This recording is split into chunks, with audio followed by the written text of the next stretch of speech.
My name is Rhonda Holden, and I'm the Chief Nursing Officer and Administrator of Patient Care Services. I get the pleasure of welcoming you today to your ICD-10 training. And as you can imagine, this is a tremendous undertaking for the organization to get us prepared. And over a year ago, the senior leadership team realized we're going to need some outside help for this. And we have received a grant that we use every year for something within the hospital, and we decided to use it for the ICD-10 training. And with that money, we were able to bring in our expert, Nancy Enos. And she is with MGMA Consulting. She has over 18 years in practice management experience before she joined a consulting firm, and a wealth of knowledge and expertise that she can share with us today to help us get ready for ICD-10.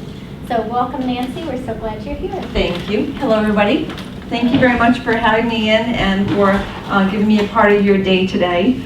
We have an overview for everything that we're going to need to think about in planning a successful transition to ICD-10. There's a lot of aspects of your medical practice and your day-to-day tasks that will be impacted by the change to ICD-10. We'll talk about how those codes are going to be changing, so we'll look at all of the chapters and give you some examples of all the codes and all the different, I call them chapters because I'm familiar with the code book, but for you using them, you might think about all the different specialties or all the different organ systems where you're looking up the chapters. So from your perspective, as I go through each organ system, what I want to point out to you is that there are new keywords, new details that are in these ICD-10 code descriptions that are so much more detailed. It's going to require everything you need to, that you already know about ICD-9, and then adding this much more to it so that you can add a little bit more information for the codes, because your documentation needs to match the code descriptions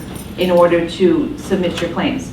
And we can't just have a detailed ICD-10 code sent in with a big description without that information correlating to the original note. So some of it is about the etiology, how the person got hurt. So some of this information is in your history of present illness or in your past family social history, if the patient is a smoker, alcohol, those kind of things, underlying conditions. There are a lot of details that will be found in the physical exam about the exact anatomical location, and of course then the physician's statement of the diagnosis and the assessment and plan. So correlating what's in the notes to the keywords in these ICD-10 is something that we really need to focus on and think about the fact that ICD-10 means more documentation for you. And we'll look at these so that you can start to think now about how to adjust your documentation from what you're writing now to what you'll need to write for ICD-10. The timing is going to be October 1st. So we've been hearing for a long time about the implementation. It's been postponed twice, and then in April, the Medicare vote went through Congress to change the Medicare SGR, and that probably would have been the last time that Congress had an opportunity to delay it. And now that that's gone by, we're in full tilt getting ready for the transition. And 2 weeks ago, CMS did send out a letter confirming that all of their carriers were ready and what their instructions were, and they gave us a little bit of a reprieve, saying that for the first 12 months of ICD-10, they will not deny claims if they're not to the highest level of specificity, as long as the claim comes from the right code family or classification. However, if the insurance companies and CMS carriers have their edits set up to deny a claim because a certain procedure only gets paid with a certain diagnosis code or list of diagnosis codes in their LCDs, their local coverage determinations, that might trigger some claims denials anyway. The other thing that worries me is that if a patient has Medicare, they normally have a second insurance as well for the 20%, and we don't know if that second insurance is going to be as lenient as Medicare just announced that they will be. And you don't want to be inconsistent in your documentation and coding because you don't know at the time if the patient has other insurance and what those other insurance policies will handle. So I think of it this way. If you're going on vacation to Europe and you're going to learn a foreign language, you want to start to speak it and speak it as much as you can and not talk any other language so that you get it straight in your head and that you're proficient and fluent in that. And then when you come back, if you stop talking that language, you lose a lot of it. So I think the goal should be just to start documenting to 10, coding to 10, making sure that your language in your notes reflects the language in the code descriptions. And then if there's a payer exception, we don't need to really worry about that. Your billing people can translate them back. So the payer exceptions, I mean, are any payer that's not a covered entity under HIPAA. It could be a motor vehicle accident, it could be workers' comp. They might all transition to ICD-10. It's worth checking with them to find out because they're not mandated to under the law. So if they process medical claims for other lines of business in a big insurance company, they might be on board for ICD-10, but they're not mandated to. The other thing that makes dual coding a possibility for a while, dual meaning ICD-9 and ICD-10, is billing for old dates of service. It would be nice if all your claims for services prior to September 30th were paid like that overnight so you could have a nice clean transition, but that's not likely. So as we submit old claims that might be a straggling submission or resubmit unpaid claims, they'll be in ICD-9 instead of ICD-10. And if a patient is admitted to the hospital in late September and discharged in October, CMS says that claim will be submitted with an ICD-10 code for the entire hospitalization. But if you see a person on September 30th and you don't get around to coding it or submitting it for billing for a few days, that will go on ICD-9 because that was the code set in effect on the date of service. So lots to think about in terms of the date, but I think in terms of the documentation, it's easy. Let's just get more detailed and be consistent with that so you don't have to worry about which payer and which code set. Crosswalks are a good way to start thinking about the transition, but they're not the only thing that you can do because a crosswalk will get you from the top 50 ICD-9 codes that you use to the right code range, but it won't get you to the exact ICD-10 code.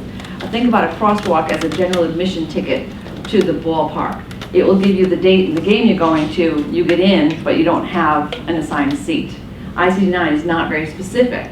ICD-10 is much more specific, so that's like having a ticket to the football stadium on the 50-yard line for a football game. Now, that ticket has more information. It has a section number, it has a row number, and it has a seat number. That's what the extra characters in ICD-10 do in order to describe something that's much more specific as well. The ICD-9 code set has to go away because it's run out of space. It doesn't give enough information to establish medical necessity to get your claims paid. It's not good for collecting data for analysis of disease patterns and treatment outcomes. And there isn't any more space to expand it because it's numeric, so it can only expand to 10 characters in every classification. The ICD-10 code set is much better. It's been on hold for quite some time because of the multiple delays. So we haven't had a new publication of the draft code set since 2013 because it was delayed in 2014. But the draft manual that we have in place now is the code set that we'll be using on October 1st, and then yearly updates will resume after, just like they always did for ICD-9. So the next update we'll see is October 1st, 2016. In terms of how you get your practices ready, how you revamp things, who needs to be trained, what needs to be changed, I think about the timing. For the last couple of years, I've been putting those things in different categories, but now everything's in the green light column because we're only less than 60 days away. The technology, you have the next gen system has been upgraded, and the next step after my training will be some internal training so that folks can show you where you click and how you search and how you'll actually use ICD-10 in your coding in your systems. So that is probably a natural question that you'll be thinking of during this system is, okay, she's saying I have to do this, now how will I do this? That software training is coming next. Who gets trained? Think about the workflow in your office day to day, from answering the phone to make a patient appointment all the way through getting a referral from authorization from the insurance company, making external referrals for diagnostic tests or specialists, booking a patient for surgery, getting an x-ray report or a lab report. All of those functions involve a diagnosis code for your orders. So all of those functions will change with ICD-10, and the people who do those jobs need to have some training on ICD-10 because it's going to be foreign to them as well. So think about all the functions and what needs to change and who needs to have training for ICD-10 and what tools, what software they're using, and make sure that that is updated as well. Once you update any software or make any changes, you always want to test it to make sure that things are running as you expect them to. You don't want any surprises 30 or 60 days down the line saying, why haven't we gotten paid? You know, all of those things can really catch us on the backside. For your timeline, yesterday and today we've got the on-site training, and then in August, the focus really will be looking at documentation to see if the provider's records are starting to reflect the ICD-10 documentation, the information that you need, and if it's not, then we'll give you some feedback on the exact anatomic location or laterality or episode of care or whatever is missing from your note. So that with that feedback and a little bit of reminders, you'll feel comfortable by October 1st, and then it won't be as big a transition for you. I'll go over the code set starting with what you know, ICD-9, and compare that to what ICD-10 is going to look like. ICD-9 is a very limited code set. The descriptions are not that robust. You have a code for a fractured distal radius. That's your cast. It doesn't really say, the diagnosis code doesn't tell the insurance company which wrist you broke. It does tell, in ICD-10, left versus right, initial encounter versus subsequent encounter, things that will make you have more treatment or a longer period of treatment with complications. All of those things are part of the ICD-10 code description. So it's better for you to track patient care, and it's better for you to report medical necessity for your claims to get paid. Is it possible to only report as much as you know up to that point? You can't use a truncated code, you have to use a full code, but yes, it is possible, because there's many times when you have to use the unspecified code because you don't have clinical information, your pending test results. As the patient goes down the road in the course of their treatment, more information is confirmed. So in the beginning of the patient's treatment, sometimes you only know signs and symptoms or a suspected problem. So yes, it's appropriate to use the information only based on what you have on hand at that time. And once you do have more information down the road, you don't need to go back and change a previous diagnosis code. The diagnosis codes in ICD-10 have so much information that they really blend together all of the information, so you use less single codes and one code can tell more information. So that does make it a lot easier to convey the detailed clinical information with the ICD-10 codes.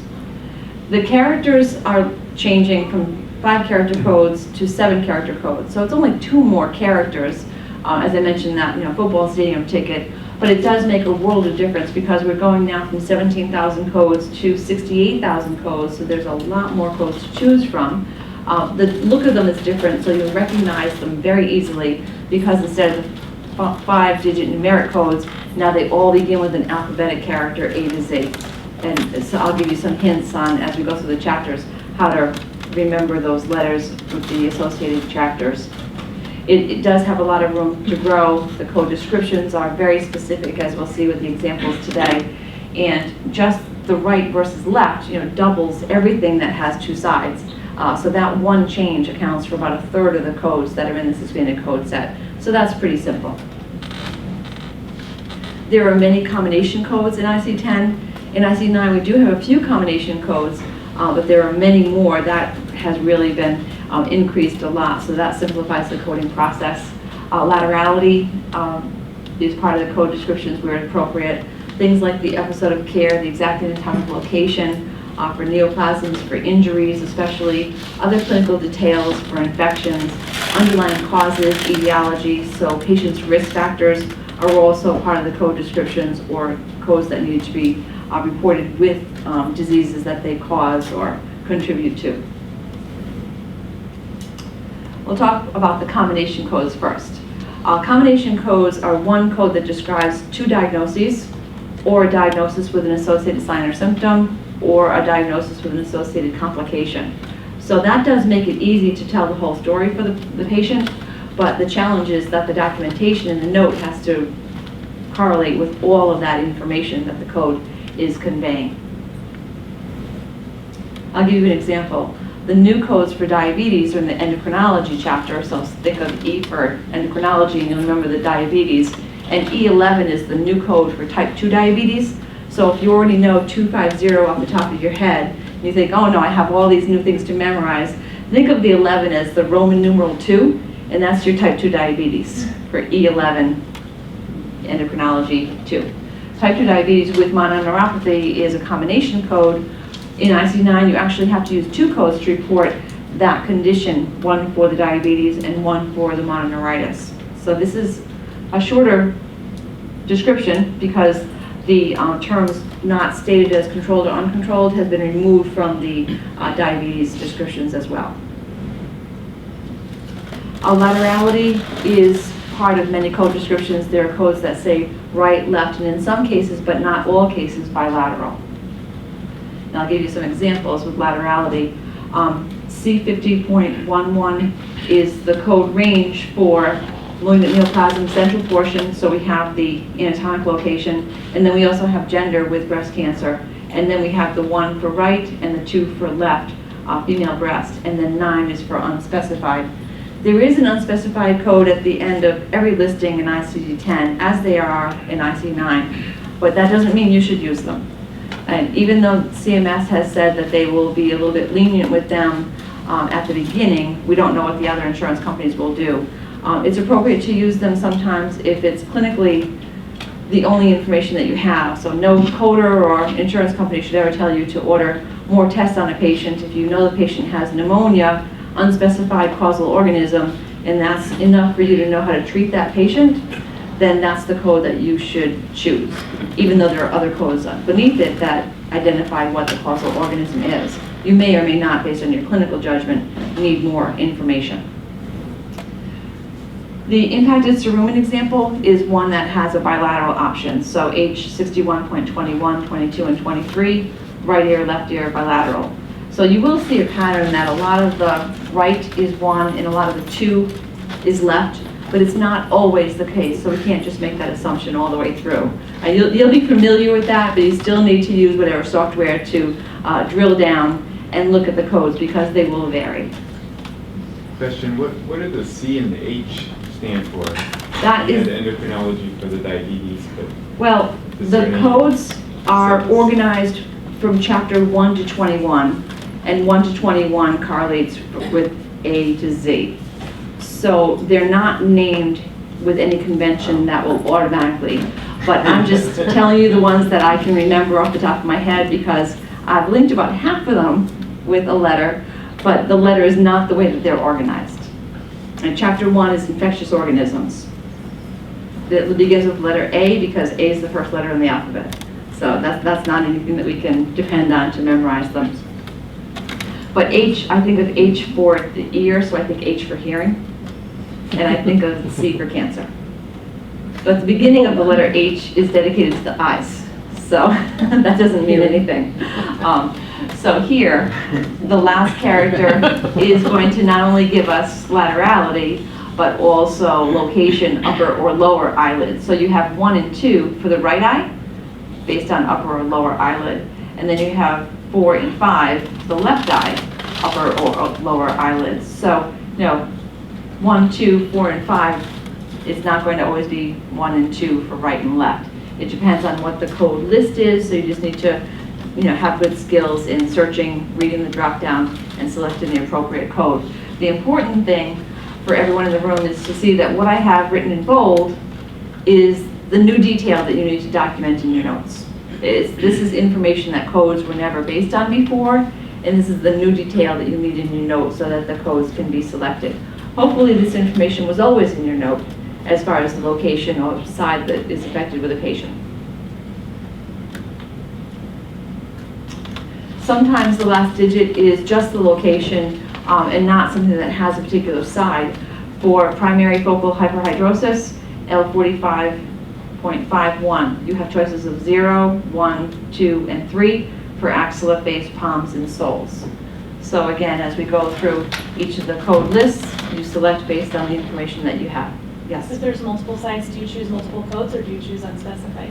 With the musculoskeletal injuries, there is always a designation for multiple sites, but in something like this, there is not. So if there isn't a multiple site code for you to choose, then you would use multiple codes. The ICD-10 structure once we take a look at what each character stands for, it helps take a little bit of the mystery away from them. So the first three characters are very much like the scientific classifications in ICD-9. Those are the categories that we're familiar with, and fortunately, most of them are arranged in the same order as looking up the ICD-9 codes. The fourth, fifth, and sixth characters are where the new information is found. These are the ingredients that add the flavor to your code descriptions and make them, much more informative. The etiology, the site, severity. The seventh character is the thing that's unique, and it can give additional information such as the episode of care. So the structural change looks like this. The first character is always an alphabetic character, A to Z, with the exception of the letter U, which is not there. Then the second and the third are mostly numeric. The third sometimes can be alphabetic. The fourth, fifth, and sixth are where you have that unique information that will vary based on what you're looking up, and it can be numbers or letters or a combination. The seventh character extension is over to the right because that's a separate issue. Not every chapter has 7 characters. Most don't have 7 characters. Most chapters have codes that are perfectly fine with 4, 5, or 6 characters in length. Many of them are shorter. But for in the eye diseases, you have glaucoma that has an additional extension that will report the stage of glaucoma. So that only pertains to ophthalmology. Then in the obstetrical chapter, you have certain codes for complications that affect the fetus, and you have to add the extension to identify which fetus is affected, a singleton or which fetus in a multifetal pregnancy. So there's a certain box that goes along with that. So those are only 2 chapters. And then the big chapter, chapter 19, which is all of the external causes. So that begins with the letter S and T. That is for abrasions, superficial injuries, wounds, lacerations, fractures, all the way down to burns and corrosions. Everything in that chapter has to be reported with a 7th character for the episode of care. So that's where a lot of the extra information comes in, but only for external causes. So if you see somebody with otitis media, don't think that you have to have a 7th digit to say if it's an initial or a follow-up visit. It's only for injuries. When you do have a code that requires a 7th character, they have these 7-character extenders. So this has to remain in the 7th character position, and it explains something about the status of that encounter. So the certain categories are the eyes, OB, and injuries. An example of what those 7-character choices will be will vary based on what code you're appending it to. A for initial care, S for D for subsequent care, and S for sequelae for complications or conditions arising from the injury, like a scar after a burn. So the additional documentation that needs to be required in your note to support finding the information to choose that code will be, when was a person hurt and had they been seen before, or is this follow-up care or aftercare, or if it's a sequelae, the doctor would have had to related this problem to an earlier cause to say it was a residual or late effect. The 7 characters also can expand into more letters than the first 3 I showed you. For example, with fractures, you have A and B for initial encounters, depending on if it's a closed or open fracture. You have D, G, K, and P for all your routine, delayed healing, non-union, or malunion subsequent visits based on the status of the healing, and then the S for sequelae. And in some cases, they get a little lengthier than that. But with that in mind, I'll start to give you some code examples, and you can see how the codes develop as we add more information from the note to the code description. The category S52 is for fractured forearm. The anatomic location is 5, lower end. Type of fracture, 2, torus. Laterality, 1, right. And then the initial encounter for a closed fracture is with an A. So S52.521A describes a torus fracture of the lower end of the right radius, initial encounter for closed fracture. Lots of information in that one ICD-10 code description. Another one is for a bite. S61 is the category for open wound of the wrist, hand, and fingers. The 2 tells us it's specifically the finger in that category. The 5 tells us what kind of injury, it's a bite. The 7 tells us it's the left little finger, and then the A is the initial encounter. And one more, S51 is an open wound of the elbow and forearm. And then the 0 is the elbow, the 1 is the laceration. 2, write a initial. So those 3 examples were all 6-character base codes with a 7-character extender added at the end of it. Now, there are many examples where you'll have less than a 6-character code. And this is something that's unique to ICD-10, where you would actually have to put in an X to fill in that blank space, because you need to have a 7-character extender in the 7th position. So T68 is a valid 3-character code for hypothermia, but it is external cause, so it requires the 7th character for the episode of care. The initial encounter is reported with T68.XXXA. That's the full code. H40.41 is the ICD-10 code for glaucoma secondary to eye inflammation of the right eye. And then below that code, you'd see a pink box that tells us what the 7 characters are to be added with that code type. And you have 0 through 4 for the stage of glaucoma. And this is mild stage, so we added a 1. So with the second example, you only have 1 blank space to fill in to make that a 7-character code. And it doesn't matter if it's a uppercase X or a lowercase s, it doesn't mean anything. It's just a placeholder. There are also codes that you'll see that say unspecified or other specified, and they mean 2 distinctly different things. Unspecified means we don't have the information. It might be that the doctor did not document, so pain in unspecified knee is not a good code, because if the doctor looked at the knee, he should know which one it was, right or left. But on the other hand, there are lots of other times when it's unspecified because the information that you have to choose has not been confirmed and isn't necessary, or it's too early in the course of treatment. That's when it's appropriate and it's correct to use the unspecified codes. They differ from other specified, where you might have several codes to choose from, and the information that you have is not among the list. So then you have other specific information, and that's your other specified, and that also is a good code. Yes? When you are coding for initial or subsequent episode of care, is that for your particular personal care, or is that No, for it's the in the course of episode? treatment for the patient and their episode. Yeah. And that will become a little bit more evident with some of the musculoskeletal injuries that we'll get into. But if a patient goes to their family doctor to have their stitches out, and they had a wound sutured 10 days prior, that would be a subsequent encounter, because it's dealing with the healing of that injury, even though it's the first time the patient came in for that. So we'll go over most, but not all, of these chapters to give you an idea. So this is the lineup of the 21 chapters, so you can see that they're organized in much the same fashion as they were in ICD-9. 6, 7, and 8 are combined in one chapter in ICD-9, and now they're broken out into their own chapters here. The symptoms are in chapter 18. The large chapter is all the external injuries, chapter 19. And then what you know is the E codes and the V codes for your well visits are now in chapter 20 and 21. So we'll start to go through them. The first chapter is infectious diseases. The guidelines are specific to HIV. B20 is for patients who does have AIDS, and all the rest are for screening for AIDS and AIDS status. B20 is used only for confirmed cases after the physician has documented an opportunistic infection. And in this context, confirmation does not require proof or documentation by serology or lab tests, but rests on the physician's clinical documentation or diagnostic statement.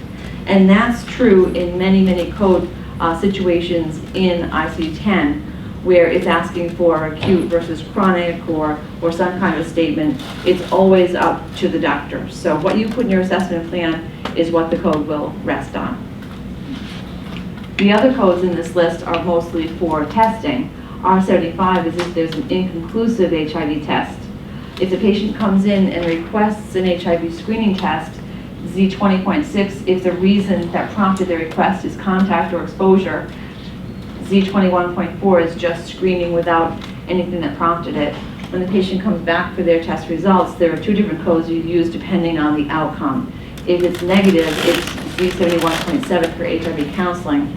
But if the blood test is positive, now they have become HIV positive, so that's the code Z21.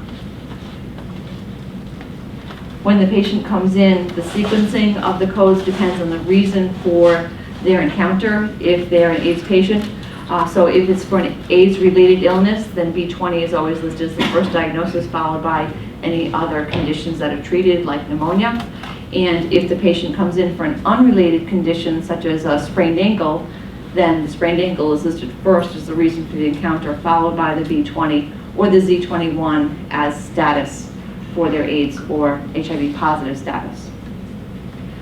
The next chapter is 2 for neoplasms, so this begins with letter C, I think C for cancer. Patients might have multiple codes if they have a malignancy in 2 or more sites in the same organ, because they could represent different primaries or a metastatic disease. So the provider should carefully document the status when there's multiple tumors so they can be coded properly. Neoplasm codes also have new descriptions, so there'll be more of them for any paired organ or anything that's found in extremity, such as the kidneys, eyelids, and bones of the arms and legs. So laterality is a part of the choices as well.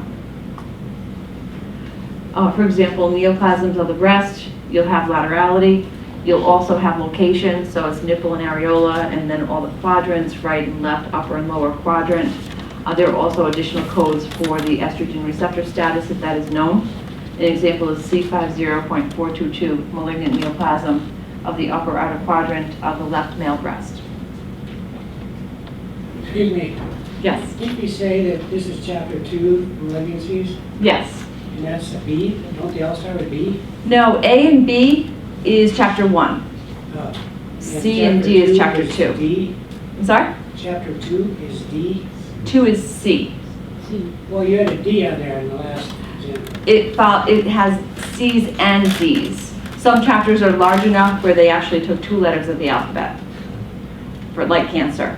And conversely, the eye and the ear are both smaller chapters, so they share the letter each. So it's not a strict rule that there's 1 letter per chapter. The malignant neoplasms in the digestive system are also very dependent on documentation of the exact site.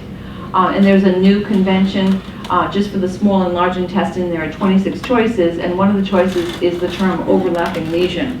So when the lesion crosses the boundaries between 2 different identified sites on the list, and the contiguous sites, you don't have to use 2 codes, you're describing 1 tumor, so you can just use the term overlapping, regardless of where that tumor is found. And you'll see that term in other areas of the code set as well. Chapter 3 is the diseases of the blood and blood-forming organs, things that are in here, and this also continues the letter D. Nutritional anemias are coded based on what the nutritional deficiency is. There are new codes for different types of immune disorders as well. And sepsis. Sepsis is coded based on the type of sepsis. There are 2 codes, one for sepsis of infectious origin and one for non-infectious, such as result of trauma. In both of those codes, if there's severe sepsis, presence of with organ shutdown or SIRS, then you need a second code to identify what that organ failure is, such as respiratory failure or renal failure. So you need 2 codes for a lot of those different sepsis events. Chapter 4 does match up, E for endocrinology. So these are going to be diabetes, and the terminology uncontrolled or not stated as uncontrolled has been removed. So all we need to worry about is the type of diabetes. Secondary diabetes now is reported in 2 code families depending on if it's due to an underlying condition or due to drugs or chemicals. All of the diabetes codes, these are the ones that really have changed the most in the ICD-10 code set. They're now all combination codes that describe the type of diabetes, the organ system that's affected by the diabetes, and what the manifestation or complication is, such as diabetic CKD or diabetic foot ulcers or diabetic retinopathy. In ICD-9, you have to use multiple codes for those. In ICD-10, that is part of the basic code set. Now, if you have a type 2 patient who's stable and doesn't have any complications to report, then there is one that says E11.9 for type 2 diabetes without complications. So that will be a very common code for you to use. The fourth character and the fifth character are where we have the information about body systems that are affected and complications. So first we'll go over the code classifications. The secondary diabetes is reported with E08 and E09, depending on if it's due to an underlying condition or drug or chemical induced.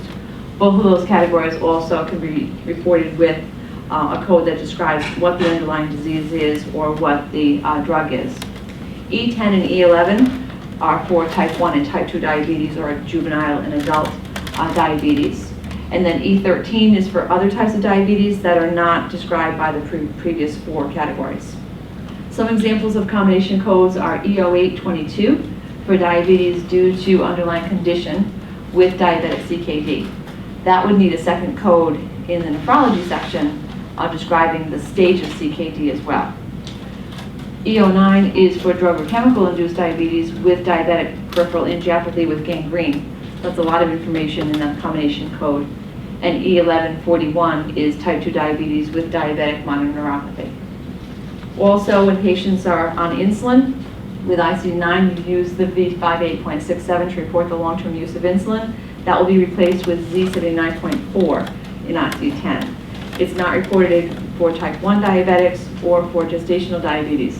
And notice that gestational diabetes is an obstetrical complication, so that is in the maternity chapter, begins with the letter O. The other endocrinology section is overweight, obesity, and hyperalimentation. So all the metabolic and endocrine diseases are in the same chapter. This is used with a status code to identify the exact BMI. So whenever you use the codes from E65 to E68, you're going to need to use two codes. The first code will report the type and severity of obesity, and the second code zeroes in on the exact BMI. The next chapter is for mental and behavioral disorders. Some of these codes would be reported with Z codes for status if the patient is a smoker or using some kind of a substance and you're just putting it down for a status informational about a risk factor for the patient instead of reporting that you're caring for the patient for this condition. This chapter is when you would report because the encounter is for management of these conditions. So things like pain, that's related to just psychological factors, or mental and behavioral problems due to substance abuse, and the categories for substance abuse are based on what substance it is. So you have alcohol, cannabis, cocaine, hallucinogenics, opioids, all the way through the different substances, and you choose one code from that substance category based on the highest level of abuse or addiction. So the hierarchy describes use, abuse, or dependence, and you choose one code from that line to choose to report if you're managing that. The codes for pain can be used when the patient comes in for pain management. F45.41 is for pain that's exclusively psychological, so there is no found cause for that. It can be a component of pain that's acute or chronic as well, and that is reported with F45.42. When it is related psychological factors, they're used in managing pain. So now the patient has real pain, but it's taken over their life, and now they're being seen for pain management. And they can be recorded along with G89, which is the code that you would use for acute or chronic pain. There are also musculoskeletal codes if the patient has back pain or neck pain or joint pain. So those are the better codes to use if the patient comes in to have the source of their pain addressed as opposed to pain management. Another area of addiction is tobacco. So there are two ranges of codes that you can use here. So the status codes are for a patient who's a smoker or former smoker or exposed to smoke. The actual mental health codes will be used if the patient comes in for help with their addiction. And the documentation is based on a wide number of codes describing the product, whether it's cigarettes or chewing tobacco or other types of products, and what the status is. F17.211 is an example of nicotine dependence on cigarettes in remission.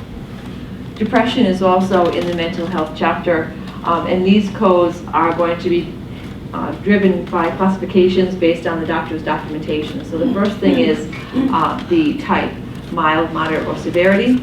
then they're all classified with or without psychotic features, and also the episode described as recurrent or in remission or partial remission. So I'll go through the definitions of all of them. Mild depressive episodes, some of the following symptoms are usually present, and I'll let you read that list for a moment.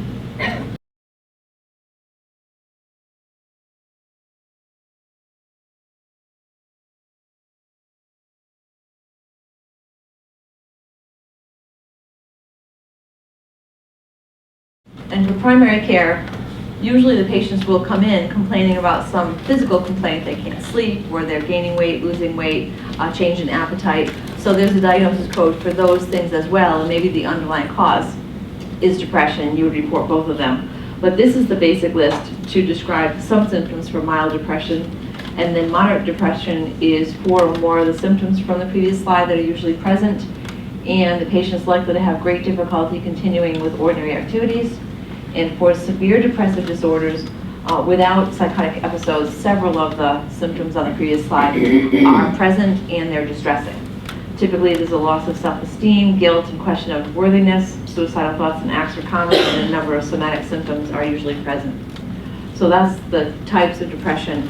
They're also characterized by agitated or vital. Agitated being a type of severe depression accompanied by extreme anxiety and agitation. It can consist of feelings of irritation, anger, insomnia, fidgeting, or racing thoughts, and can be characterized by restlessness and nervous activity like pacing. Vital depression is characterized by fatigue, oppressive feelings of heaviness and inhibition of thinking, lack of taking pleasure in things. And then the timing. So your HPI, nurses in the room, anybody who does the intake, think about how these are defined. Recurrent depressive disorder is repeated episodes of depression without any history of any independent time where there's increase in mood and energy. There's been at least one previous episode with a minimum of 2 weeks separated from the current episode by at least 2 months. So long time on and off. In remission, the patient has had 2 or more episodes in the past but has been free from symptoms for several months. So in remission, that category can be used if the patient's coming in for follow-up to prevent the risk of future episodes. So a note might look like this. John has been seen in follow-up for major depressive disorder, which has been a challenge on and off over the years. At this time, he states that he's feeling very optimistic and has joined a gym and has been playing golf with some buddies he's not seen lately. He has no side effects from his medications. F33.42, major depressive disorder recurrent in full remission. Chapter 6 lists all of the diseases of the nervous system. These begin with the letter G. Carpal tunnel syndrome is found in this chapter, pretty common codes for pain management here. And the guidelines are specific to what side is affected in patients who have hemiplegia, hemiparesis, monoplegia of the upper or lower limb. It's important to not only document which limb is affected, but also whether that limb is the patient's dominant or non-dominant side. So 2 pieces of information go along with that. Epilepsy is coded based on the syndrome, seizure type, whether it's documented as intractable or non-intractable, responsive to pharmacologic management, and with or without status epilepticus. The severity is always a part of these code descriptions. The 2 major categories of seizures are focal and generalized. Focal being occurring in one part of the brain, and generalized seizures occur in both sides of the brain, and those codes are located in G40. The rule about the dominant and non-dominant side has some defaults if it's not possible for you to get the documentation from the patient. They're not communicative. For ambidextrous patients, both sides are dominant. For a patient whose left side is affected, you can assume that's the non-dominant side, and if the patient's right side is affected, you can assume that the default is dominant because more people are right-handed. The guidelines for pain management, chronic pain, is reported in G89. This can be reported along with the root cause of the pain if there's an injury, as long as the episode of care is to address the pain and not treat the underlying causal injury or condition. There is no time frame for when pain becomes chronic, so that's going to depend on the provider's documentation to say that this pain has become chronic. Headaches are also coded in the neurologic chapter. They're divided on the type. Migraine with aura is known as a classic migraine, and migraines without aura are common. The status migrainosus is also a part of the code descriptions, and you choose based on with or without status migrainosus, which is a rare and severe type of migraine that can last 72 hours or longer with pain and nausea that are so intense. People who have this headache sometimes end up in the hospital, and they're often caused by medications or medication withdrawal. Just looking at one of those two ranges, migraines with aura, there are 32 different codes to select from based on a lot of the details, whether it's intractable or not, with or without status migrainosus, with other symptoms such as vomiting, visual disturbances, if they're a menstrual type of migraines. An example is G43.701 for chronic migraine without aura, non-intractable with status migrainosus. Chapter 7 reports the diseases of the eye. Most of these codes are much the same as they are in ICD-9, so ophthalmologists treating eye diseases and cataracts and so forth won't find a lot of difference in the code the way that they're described, except for the one obvious change is laterality, so they'll double the codes based on right or left. The eye conditions that are usually reported by family medicine or endocrinology who treats patients with diabetes is the diabetic retinopathy, and that's been moved out of this range because now that's part of the E-codes that describe the complications in those combination codes. Other problems with the eye and nexa list different problems with the vision, visual pathways, and levels of visual impairment. So those are really specific to ophthalmologists. The letter H is also for the codes for the ear and mastoid, so I think H for hearing. These codes are also going to be doubled based on laterality, and they're organized from the external ear to the middle ear to the inner ear. Otitis externa is classified as infective or non-infective, and it requires more specific information. The infective is what kind of an infection? Is it an abscess? Is it cellulitis? And non-infective, what is the cause then? Is it chemical or contact or reactive? The middle ear, otitis media, there's a lot of detail with these codes as well. Acute or subacute or recurrent, non-suppurative, suppurative, sanguineous, with or without tympanic membrane rupture. All of those details are going to be built into these ear infection codes. Hearing loss is going to be classified whether it's sensorineural hearing loss, mixed hearing loss.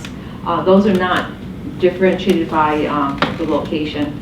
Meniere's disease is coded left and right, but it's no longer described as active or inactive, but rather cochlear or vestibular. Middle ear, inner ear, benign tumors are coded by the exact location. Cysts and damage to the articular chain bones depends on what the damage is: deafness, nerve destruction, vertigo, or infections. Chapter 9, the diseases of the circulatory system. These begin with the letter I. One of the biggest changes in the whole code set is hypertension. It's not reported as 401.1 or 401.9 for benign or malignant hypertension. They took the classifications away, and it's just hypertension I-10. So that's been simplified.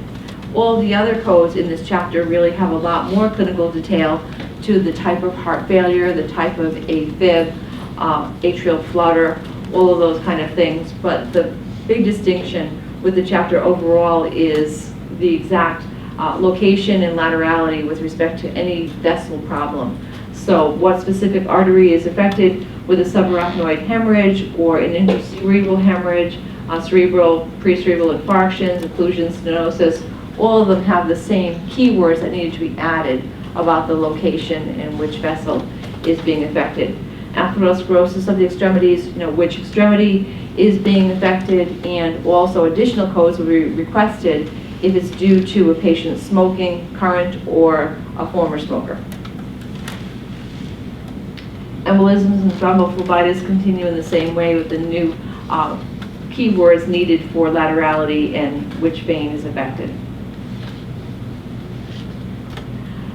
The letter J represents all the codes for respiratory system, and these start with the highest and then continue down lower. So the upper respiratory codes and then the lower respiratory codes and lungs. J00 is the common code, nasopharyngitis, and then it goes into the sinusitis, more specific to what sinus cavity is affected, whether it's acute or chronic. So all the details that you would expect. The biggest change is the asthma descriptions.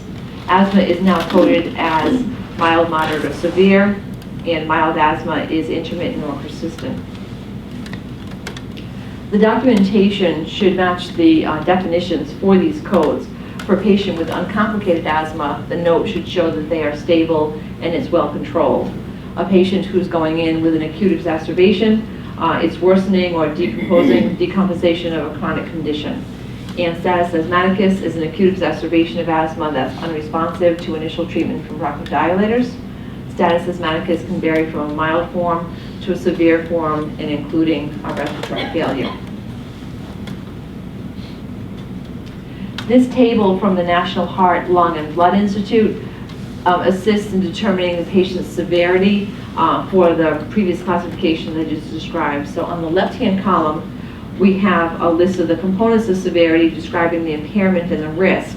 The black column gives the age range of the patient, and then the 4 columns on the right describe the severity: intermittent, mild persistent, moderate persistent, and severe persistent, based on the frequency that they're having these symptoms that are listed over on the left-hand side and what the patient's risk is. So we'll take that information and we'll put it in the sample note. Jake presents with his mother for evaluation of his asthma. She says he wakes up a couple of nights every month with coughing fits, and he uses his inhaler to relieve his symptoms about 3 times each week. He is currently taking Singulair. His activities have been somewhat limited due to his symptoms. He's diagnosed with mild persistent asthma. All of those facts tie into the grading on the previous chart, but it's not up to a nurse or a coder to look at the chart and come up with a classification. This statement, the last statement in the sentence that you need, which is the physician's diagnosis. So to show you how that translates to a code, J45 is the code range for asthma, and once you get into that code classification, we look for mild persistent asthma, and the patient is doing well, so it's uncomplicated, J45.30.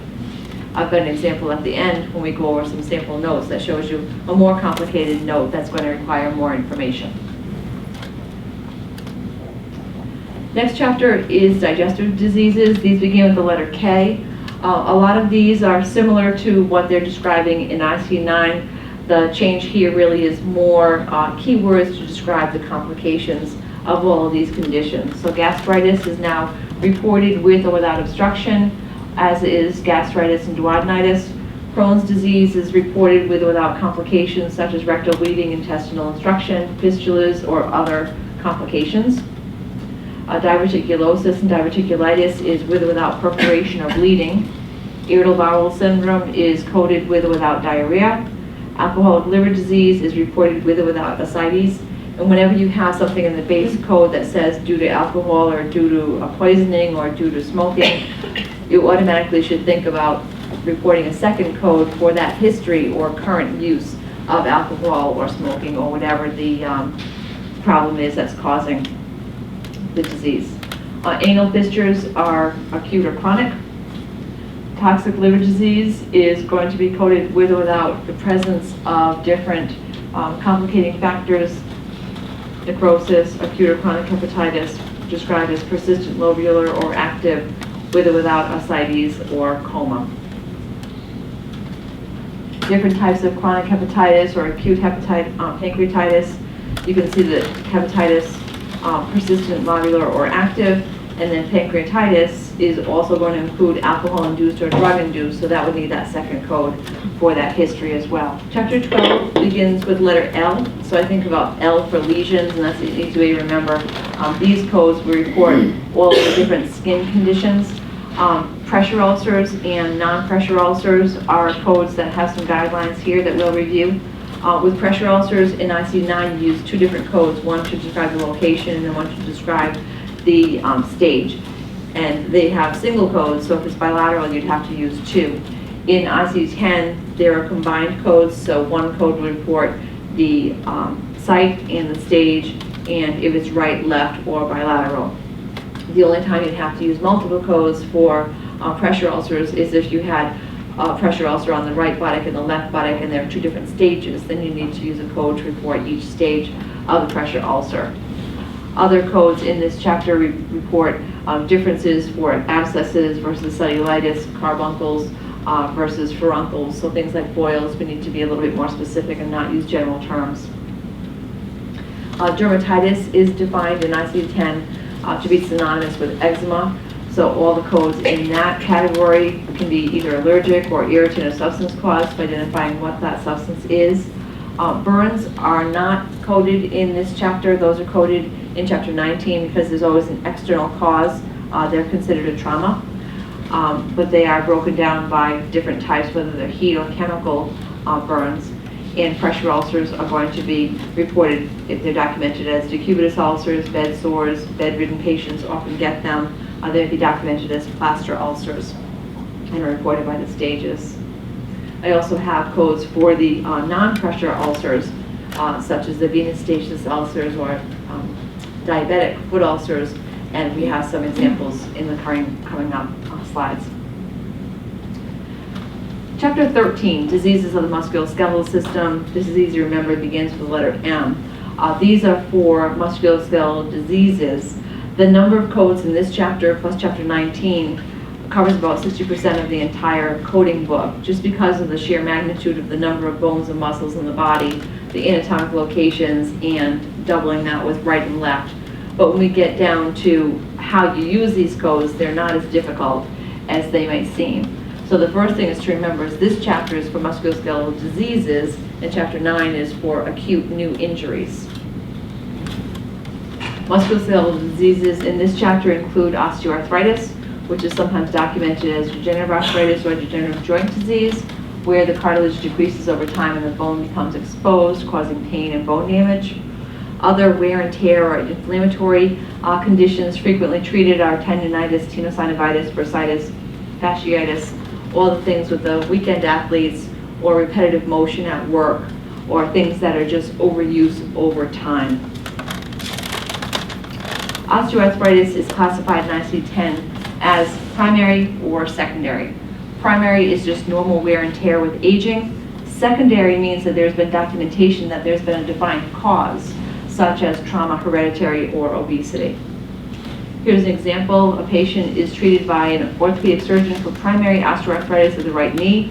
The patient complains of chronic knee pain that worsens at night. The physician prescribes an anti-inflammatory drug to relieve the pain. The diagnosis code is M17.11 for unilateral primary osteoarthritis of the right knee. Even though the base code says unilateral primary osteoarthritis, it still needs to designate which side is affected. Rheumatoid arthritis is a different classification, and this is a chronic systemic disease that affects the joints, muscles, tendons, and causes a lot of pain and sometimes deformity. These codes are organized by site, laterality, complications, and with or without rheumatoid factor. Rheumatoid factor is an antibody in the blood that's present in some but not all patients with RA. So some of the code descriptions are going to reflect whether the patient has had it confirmed by serology or not. M05.141 is rheumatoid lung disease with rheumatoid arthritis of the right hand, so just the site. M06.022 rheumatoid arthritis without rheumatoid factor of the left elbow, and M06261 juvenile rheumatoid arthritis with systemic onset right knee. So lots of clinical details to read through in treatment of RA. When a patient has a problem that is not confined to one anatomic location but is in multiple sites, like arthritis, some conditions have more than one bone, joint, or muscle that's involved, and there usually is a choice that says multiple sites, where you can use a single code to report that. In some categories, there is no multiple site code provided, and in that case, you would need to use more than one code. And the documentation for certain conditions, the bone is affected at the upper or lower end, even though the note might say the patient has hip pain or knee pain. The problem might actually be the upper or lower end of the bone. And so the site designation for choosing the code for these conditions would be the bone, such as the distal femur or the proximal tibia. Using the codes in this chapter for 13 would be for any recurrent conditions or old healed injuries, as opposed to current acute injuries that are going to be reported. The descriptions are very similar for an intertrochanteric fracture of the hip, but if it's a new fracture in a healthy person with a severe trauma, that's in chapter 19 and not here. An example of a trauma would be Brad injured his left little finger when playing dodgeball with his daughter Olivia at the playground. The ER physician diagnosed a traumatic rupture of the palmar ligament of the MCP and IP joint. So S63427A is the code for that injury. But the short note up top gives us enough information to choose 4 codes. And depending on the payer, we might need all 4 codes because this is a type of claim that the insurance companies will kick out because they want to know who's liable for paying. Is it a work-related injury? Is it a motor vehicle accident? Is it organized sports where there's insurance? Or this guy was playing with his little girl at the park? So there's a code for the public park as the place of occurrence, Y92830. There's a code for the activity, dodgeball, Y93.6A. And there's a code for the status of the patient at the time, just doing the leisure activity, Y99.8. So 4 codes, it's not that big a note, is it?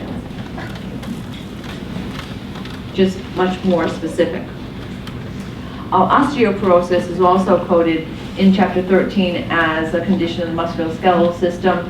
There are 2 different code ranges depending on if the patient has a current pathologic fracture or is just being treated for the osteoporosis. M81 is for osteoporosis without current pathologic fractures, and that's for a patient who doesn't have a pathologic fracture now, even though they may have had one in the past. You can use the history code of Z87.310, personal history of healed osteoporosis fracture, with the M81 code when they come in for management of that. Here's an example: a patient is treated with medication for postmenopausal osteoporosis. The patient had a pathologic fracture 1 year ago, and the physician's following her condition every 3 months. M81.0 is the primary diagnosis code, followed by the history code of Z87.310. Now, if the patient does have a current pathologic fracture, you don't use the codes in chapter 19 for the acute traumatic fracture. If the patient has known osteoporosis, if it's a minor fall or trauma, if that fall or trauma would not usually break a normal healthy bone, then that's the instruction to use these codes in M80. The codes in M80 are more specific because they identify the site of the fracture. So the joint plus laterality is a component. Elsie is 92 years old and has been treated for osteoporosis since menopause. Elsie felt a sharp pain when she stepped down into her basement and fell to the floor. She called her neighbor, went to the ER, and the x-ray showed an intertrochanteric fracture of the right hip. So there is a code for an intertrochanteric fracture of the femur in chapter 19, but this one is going to be coded with M80.051A because it's known that she has osteoporosis. Chapter 14 is diseases of the GU system. Codes here, I think, end for nephrology because we have our chronic kidney disease. We have all the male GU for all the urology codes as well. A lot of the female GYN codes in here for the female pelvic, inflammatory and non-inflammatory disorders and disorders of menstruation and fertility and so forth. The biggest change here is just laterality on the kidneys and ovaries, right and left. Other than that, you could probably put the 2 chapters side by side with IC9 and IC10, and they're very similar. I'm going to skip from 14 to 18. We just don't have time to go over every chapter, but the next chapter is obstetrics, and then neonatal, and then congenital malformations. Then we'll go into the more commonly used codes for chapter 18. R00 starts for the abnormal signs and symptoms. So these are used when a patient is still in the process of being worked up and you don't have a confirmed diagnosis yet, or if the patient has abnormal lab tests like an elevated liver function test. Abnormal signs and symptoms are an acceptable diagnosis for reporting purpose when you don't have a confirmed diagnosis. So you never use information in a chart that's preceded by the words possible, probable, suspected, or rule out, because the patient may not have that condition when the test results come back. So if they're waiting for a chest x-ray and they have cough and fever and it's rule out pneumonia, for that day's visit, you can report a code for the cough and for the fever. When the patient comes back and you have confirmed pneumonia, then the only code you need is for the pneumonia. It's no longer necessary to report the cough and the fever because they're inherently associated with that pneumonia. So these are used until you have a better code, but they are absolutely valid codes to use. Chapter 19 is the big chapter. This affects the emergency department, the orthopedic surgery, all the musculoskeletal. There are so many codes in here because there's 206 bones in the body, I think, so there's a lot of different parts of those bones to break. They're much more specific to the site of the bone. Laterality is a characteristic in a lot of these descriptions, and the guidelines say that if there's no documentation as to displaced or non-displaced, you can assume that it's displaced. And if there's no documentation for open or closed fracture, you can assume that it's closed. I don't like those guidelines, but they're there. I think it's better to state whether it's an open or closed fracture. It should be very obvious. And of course, displaced or non-displaced. But they are also much more descriptive to the type of fractures, like a 2, 3, or 4 part fracture of the surgical neck of the humerus. The fractures have a lot of different keywords that describe the type of fractures. This language is usually found in the x-ray reports as far as a green stick or transverse or oblique spiral accommodated segmental type of fracture. The 7 characters will give more information on the episode of care as well as the type of fracture, open or closed. And for open fractures, it goes even further to ask what the wound cover is in the case of a trauma for the wound coverage for open classification with this Castillo open classification system. These last characters will be based on these descriptions, so the op note should say if it's type 1, type 2, type 3A, 3B, or 3C, depending on the extent of the wound and if there's arterial involvement. So just looking at one bone out of those 206, we'll talk about fractured clavicles. There are 24 different codes available, so if you break them down by right and left, that leaves us 12 to deal with. The documentation should say whether it's displaced or non-displaced, and if it's displaced, they want to know if it's anterior or posterior displacement, and exactly what part of the clavicle is fractured, such as S42.011B for an anterior displaced fracture of the sternal end of the right clavicle, initial encounter for open fracture. Here's an ankle fracture example. A patient underwent surgery for an open fracture of the ankle, treated for a displaced fracture of the medial malleolus of the right tibia, sustained in an automobile accident. She was the driver of a car and was struck by an SUV on Route 95. That information is actually part of the coding, so for whoever is triaging that patient, finding out if they were driver or passenger and what kind of vehicle hit them is important information. When you get down to code the fracture, it's S82.51XA, so we have to put the dummy placeholder in there because it's a 5-character code.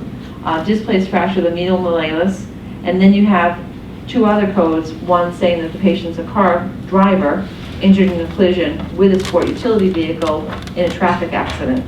And that chapter is voluminous with all the different ways you can get hurt.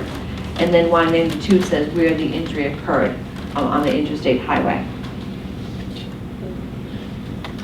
So the 7 characters we've looked at, A, D, and S, as the basic examples, and I'll explain them in a little bit more depth. A is for all the active treatment, not just chronological, the initial care, but all the care that the patient's receiving actively, such as surgical treatment, emergency department encounters, a visit with a new physician to have the problem addressed.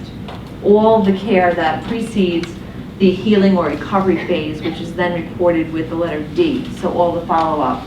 If you see a patient in your office to take sutures out when they had a wound repaired earlier by another provider, then that would be D, even though it's the first time you're seeing them, because it's recovery or active care, checking on a wound. That's a follow-up type of service.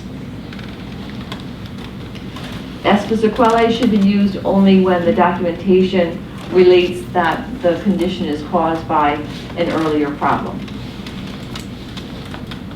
And then there are additional characters beyond the A, D, and S, such as K, M, and N. The meaning of these is going to change depending on what base code they're appended to. So we can't memorize these, we just have to drill down and look to see, okay, for non-unions, K, M, and N means it's either a closed fracture or open fracture depending on the type.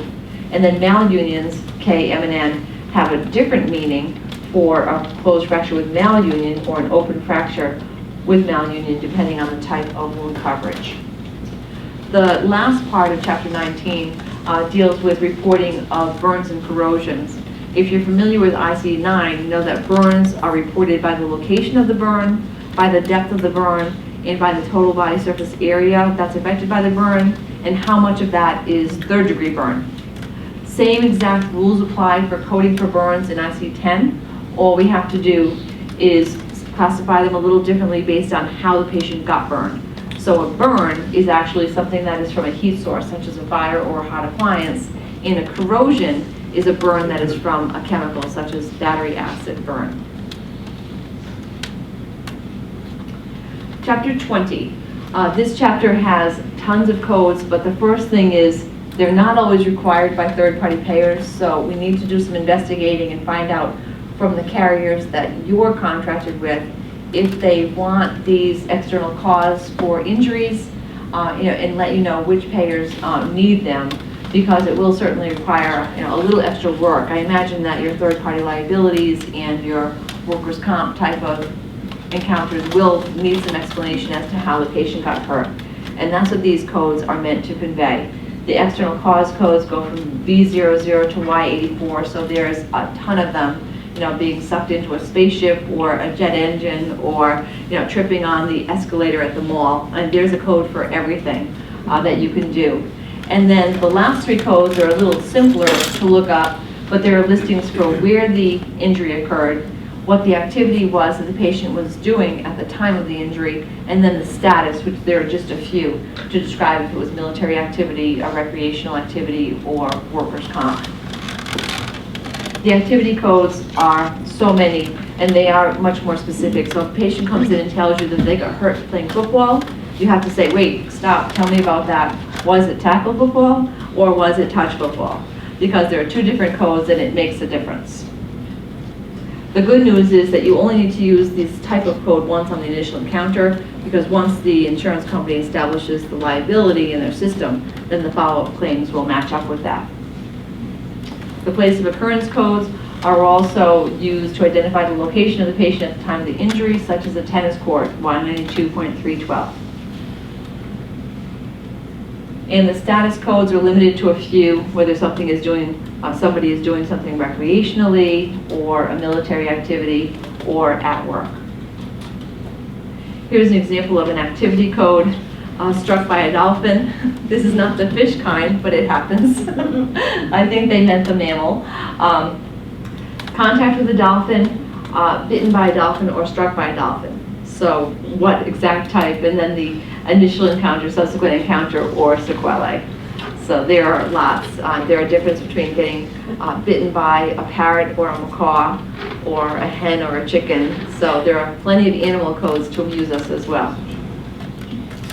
The lineup of the codes will look like this. Most of the time, your first encounter will require 4 codes to describe the injury, where it happened, what the patient was doing, and their status. So let's replace that with a little scenario and some actual codes. While alpine skiing in Utah, the patient fell and suffered a displaced transverse fracture of the shaft of the right femur. S72.321A is the code for that diagnosis. And then the snow ski accident is V00321A. And then the last 3 codes describe the place of occurrence, the ski area. There isn't a specific code there, so I chose the specified sports and athletic area, Y92.39.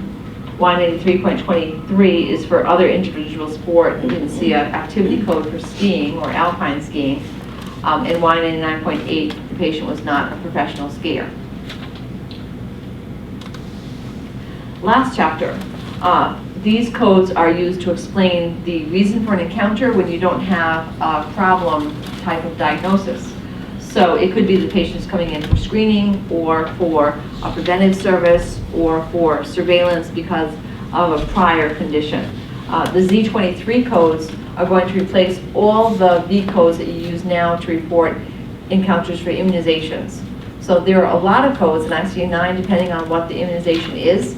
In ICD-10, there's only one code for Z23, and the reason for that is the CPT code they report with it already reports what type of vaccine or toxoid is being administered, so they were really redundant. That's a good thing. So Z23 plus I10, two things got easier. If the patient comes in and does not have the vaccination, you also might be looking for a way to report that encounter when you're not billing for the vaccination being given. So if the vaccine was not carried out because the patient was ill, it's Z28.0. If the patient refused, it's Z28.1. If the parent refused, Z28.82. And if the patient is already immune because they previously had the disease, Z28.81. So the additional codes actually make it easier because without these codes, you might be left wondering how you can bill for a visit when you ended up not giving the vaccination, which probably took you more time. Encounters for general examinations have also changed. Instead of having one code like the V72 codes in ICD-9, you now have two codes for every age group for their routine physicals, depending on if there were any abnormalities noted during the exam. Example is Z00.00 for an encounter for a general adult medical exam without abnormal findings, or Z00.01 with abnormal findings, which requires an additional code to be reported to identify what those abnormal findings are. Pre-op exams, there are codes for pre-op cardiovascular exam, respiratory exam, pre-op blood work, pre-employment physical. This is just a very tiny sample out of a pretty robust list that you would choose from for general examinations. Screening are going to be based on what you're screening for. So we already talked about the HIV, but then there are codes here for colon cancer, cervical cancer, prostate cancer, diabetes, cardiovascular, and many more in the Z11, Z12, Z13 code families.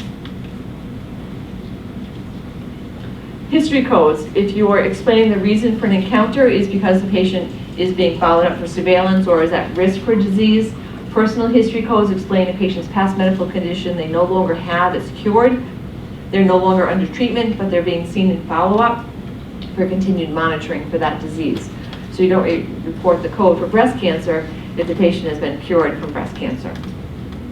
Family history codes are used when there's a family member who has a disease that puts the patient at higher risk of also contracting that disease, and it's necessary to follow them. These also might be used to explain why a screening service is done more frequently because the patient's at high risk, like an annual pap smear or colonoscopy less than 5 years apart, given the patient's age group. Other health risk status codes, patient's lifestyle, smoker, lack of exercise, inappropriate eating habits, lack of adequate food, high-risk sexual behavior, and that's more specific as to the type of sexual behavior. Exposure to secondhand smoke is Z72.22. A former smoker is Z87.891. If the patient is non-compliant with the medication regimen, you might need to track that for reporting purposes. Z91.120 is due to financial hardship. So if they're stretching out their medication and not refilling it. And a patient who's being treated because their risk is at falling because they've had previous falls, Z91.81. So that's just an example of some of the risk factor type codes that you could add for your patients. So that's the overview of the 21 chapters. Now, what to do with this information is to take it back and look at the way you're documenting now and start to plan on what you need to do to change for ICD-10. So review your diagnosis code reports for the most frequently used ICD-9 codes for you in your office, and then crosswalk them to ICD-10. The easiest way to do that is using a website that I love. It's called ICD10data.com. So you can use that on your smartphone or on your iPad or tablet or on your desktop computer. It's not an app you need to download or buy, and I've tried a whole bunch of apps and I don't like any of them any better than this. There are two websites actually, ICD9data.com and ICD10data.com, and they're linked. So if you put in either code, it will jump you to the other website. Once you get an ICD-10 code, by either putting in the first few characters and drilling down, or putting in the first few letters of the disease, like diabetes, it will bring you to that code set. And then by clicking through all the links for the codes under that listing, it will bring you to codes that have a green dot next to them. And when you have a green dot next to a code, that means it's a good code. So it's a really simple tool, something that you can use right on your phone. I see some of you looking down right now, so you better not be texting. No, I'm kidding. But if you use that, you can look at your most frequently used ICD-9 codes and find out what they're going to look like in ICD-10. And then grab some of your most typical notes, get a dozen of them, and look at the code you reported and ask yourself some questions. Does this note support the ICD-9 code that I reported? Will it support an ICD-10 code that I just found on my smartphone? And if not, what's the missing information to get to that final code selection, the level? And that's really all it's going to take, and that's what it's all about, is what additional details are going to be required to use these new, more specific codes. So let me give you some examples of notes that I've looked at. The diabetes codes, I mentioned earlier, I'd show you some examples because these combination codes report the type of diabetes, what the manifestations and complications are, and require additional reporting for the use of insulin. You also have a lot of additional codes that will be used for your diabetics who have complications such as CKD and ulcers. So let's look at an ulcer. May is a type 2 diabetic. She presents to the office today with a diabetic ulcer on her right great toe. May does not inspect her feet on a daily basis, but does check them about once a week.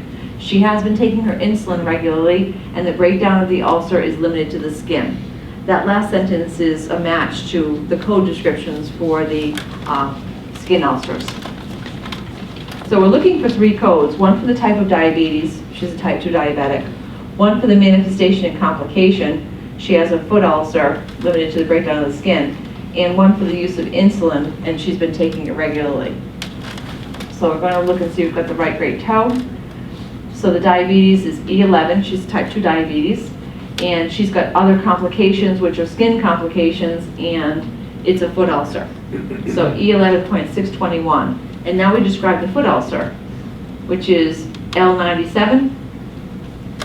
The category is non-pressure chronic ulcer of the lower limb, and then the location for that ulcer from the lower limb is the toe, and then laterality, of course, with the 1, and then the severity is limited to the breakdown of the skin. So the 1 at the end, right foot, limited to the breakdown of the skin. So we'll drill down and get all that information, which is in our note.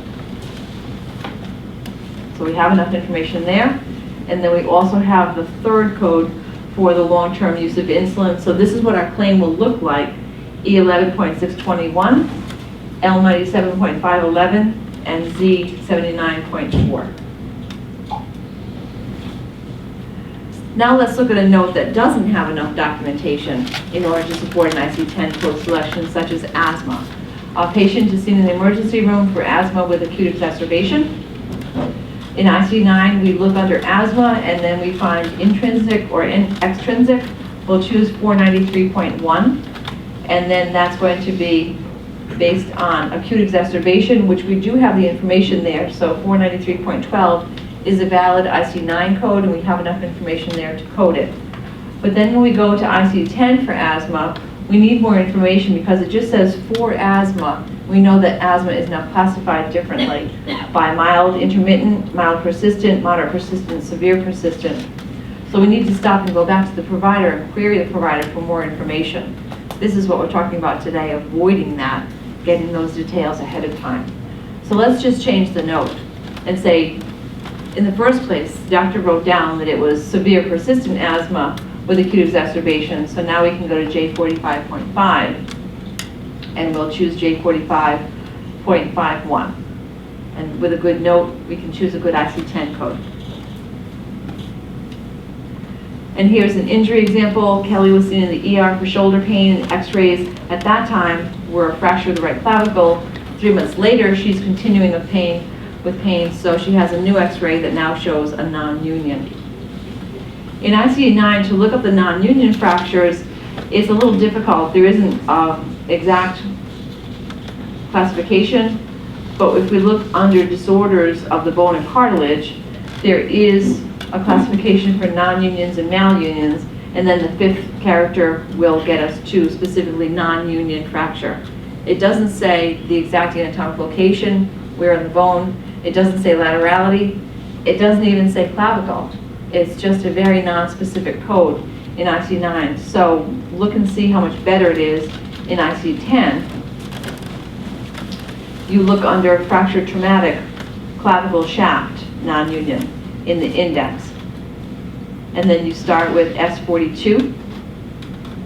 And then we get to S42.0 for our fractured clavicle. And then we have to stop because the note doesn't tell us where that fracture is on the clavicle. So we're going to try to choose something about sternal end, shaft, or lateral, but we need to look at the note and then contact the provider for more information.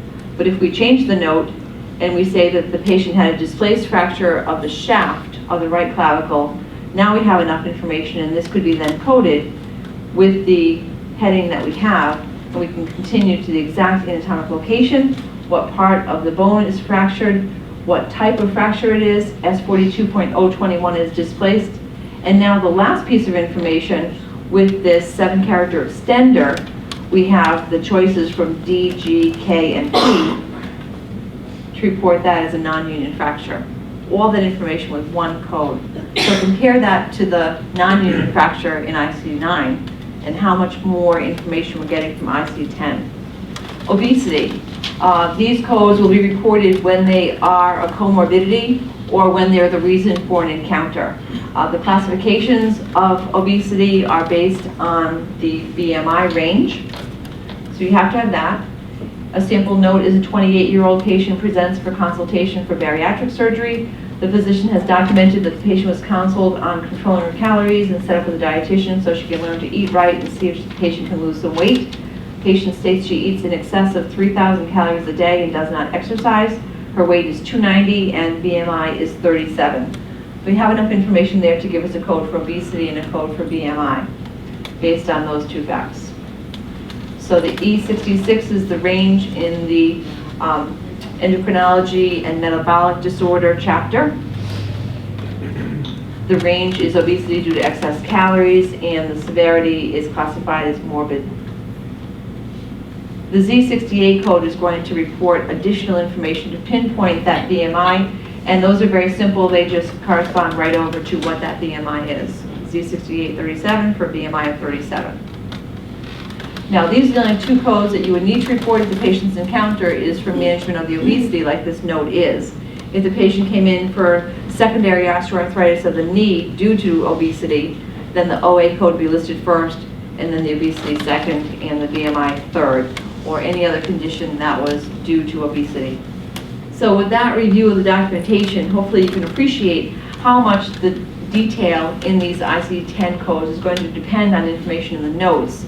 And it will cause a backlog in your workflow and your billing cycle because coders and billers are trained to not use the unspecified codes or not use a default code, but query the provider for more information. So we want to make sure that we're not overwhelming anybody with requests for additional information, but making you aware up front what information is going to be needed. The information will be assisted by technology. I know that your next-gen system is ready to go for ICD-10. And after my training, the next step here will be training on how you use the new version of the software, so where you're going to click and what you're going to put in the system so you can be ready for those new details. So looking at those common codes that we talked about a moment ago, looking at your sample notes, find what areas you need to improve your data capture to be more specific for conditions that you're documenting, and think about how it's going to reflect positively on your quality measure reporting and reimbursement overall by reporting all the problems that the patient has. I did do a chart audit recently for a sample of notes for each of the providers in the practice, and I'll be meeting with you, to go over the results of those audits. The documentation is really important, and simple notes years ago for a pediatric visit, date, red throat, penicillin, And it wasn't as important as it is today. Right now, it serves as a legal document, so a patient with a third-party liability, injury, workers' comp, motor vehicle accident, those notes go to a lawyer. Quality reviews, JCO, all of those people come in and look at notes. Your note actually validates the care provided. It almost serves as an invoice for listing what you did and what the insurance company needs to pay for. So if you have a good document, then it will get you paid and eliminate reworking and double claims processing. In the event of a Medicare inquiry, it will save you from having to pay back money with all different kinds of payers due to their regulations and guidelines. And it will have an impact on the coding, billing, and reimbursement. When I audit charts, we look at how much information is in the note. Is it missing information to support the code, or is there too much information in here that doesn't have anything to do with the reason for the encounter, and maybe it's just the computer system that's putting information in. So clone notes and over documentation is a problem as well. So make sure your notes are as specific as possible to that patient's encounter. Getting off the paper charts, using the EMR so that they're legible, completing notes quickly so that they're accurate. You can remember things as soon as possible after the encounter. That will make a more concise note that's accurate and detailed for that patient's problem and centered on that patient. What I mean by patient-centered is don't use the templates so much that you have the same review of systems, the same physical exam on 90 patients in a row. Because I audit records and I look at things like that from practices all over the country, and it's amazing how many times I see a 14-point review of system that was done, supposedly, for a patient who has a minor injury. And all the questions are not relevant, and they're just automatically completed by the electronic medical record. So you have a statement that says, GU review of systems is negative, denies pregnancy or dysmenorrhea. And you look, it's an 87-year-old man. Well, I'm assuming that the practitioner did not ask the patient that question. So make sure that they're centered on that patient and they're really authentic. And they're going to be accurate for each patient's visit. Good documentation serves for quality of care, and I'm sure you see it when you receive a note about your patient that you sent to a specialist and you get the report back and you're reading through pages of nonsense that don't really give you any details about your specific patient, and it's a little frustrating when you can't get the information back about your patient's care. So that's the first reason that we need to keep good notes. The second is compliance with the regulators, and the third is because it drives your payments. So the ICD-10 storm's coming.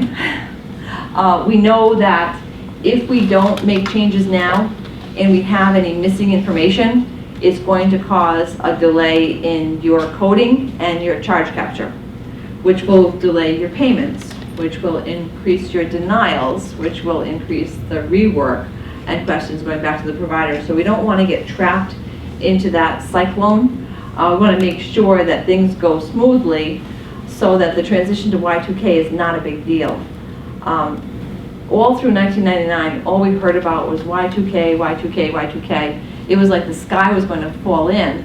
And then we figured out at some point that it was only specific to anything that has a 2-digit year field. We needed to upgrade or update so that we had a 4-digit year field. And we all did that. It affected everything and everybody around the world, but once that was done, then the lights didn't go off at midnight, the new millennium. We woke up the next morning, we were able to use our credit cards at the gas station to fill up our tank with gas, and our phones worked and our clock radio worked, and it was fine because we were prepared. So if we are prepared by spending the next 2 months looking at the descriptions for ICD-10 and starting to learn the language and speak it in terms of your notes and start to code for it, then October 1st will come with as little disruption as possible, and we'll wake up just like we did on January 1st and say, what was the big deal? And that's my hope. So we finished a little early, I must be talking fast, so I have time for any questions that you have. Yes? 2 questions. One is, going back to the patient that got hurt playing dodgeball. Yeah. If you don't ask that specific question, say you say, patient got hurt playing with daughter at the park. Are we going to get calls from the bill or the coder saying, was they playing dodgeball or were they playing hopscotch? That depends on the insurance company. So that's something that we're going to look into and find out. If the insurance company currently uses E-codes to describe the cause of injuries, it's likely that they will continue to use these activity codes to describe how a patient got hurt. Insurance companies don't like to pay for something that they might not be responsible for, so they're likely to ask how the patient got hurt. And they might, But playing in the park is not acceptable? I mean, that's not a... it would lead to missing information according to the coding guidelines. Now, there's a little bit of a difference between coding and billing, like, theory and reality. So we need to find out what the insurance company's rules are on that and let you know with some feedback. And it's the same with ICD-9 right now. There are cause codes for how a patient got hurt, and if you're missing that information, I'm not sure if your payers are that picky about that or not. So I don't want to say that you have to do every little thing that we're talking about in the coding guidelines if your insurance companies locally aren't going to insist on it. So we need to find out. Any other questions? Well, thank you very much for your time this afternoon.